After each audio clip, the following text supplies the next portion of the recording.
Ben Franklin said there were two things you could be certain of: death and taxes. Well, Ben didn't ride a mountain bike, so you can add mountain bike maintenance to that list. This bike came in a couple of days ago with soft brakes. Required a brake bleed, did both brakes, those work fine now, the pads are okay. Fixed a broken spoke, added more sealant to the tires, it's a tubeless system. And while working on the wheel, ended up lubing the free hub, which I could tell was a little bit dry. There are other things going on though now. This bike's about 3 years old, so I want to show you some things that you can look at. The bottom bracket, you can see it spins, sounds very rough, and there's also some side-to-side play. And that would be common in a bike about 3 years old with a rider, who's riding it hard and also in all sorts of water and mud.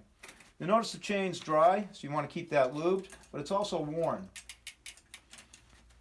So the chain should be replaced on a 1x system with one chainring on the front. This is going to have to be replaced also, and there's a good chance he may need rear cogs, so you can see things are starting to get expensive. The thing I really want to talk to you though about is suspension.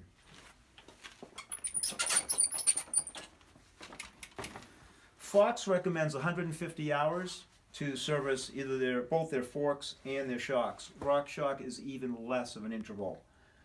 When I pick the bike up from the saddle, I can hear a clunking in the shock.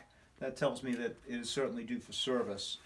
There's another thing that you want to make sure that you take care of too. The pivot bearings, which is where the rear part of the frame moves up and down, should be checked at the same time. If one of these bearings seizes and doesn't allow that frame to move, it would put stress on the frame and could crack it, especially if it's carbon. Now you're in really big trouble for an expensive fix. So mountain bike maintenance once a year. If you're not sure, bring it to a shop. We'll check out on YouTube. We'll go through the basics, and that bike will run like new. Thanks for watching.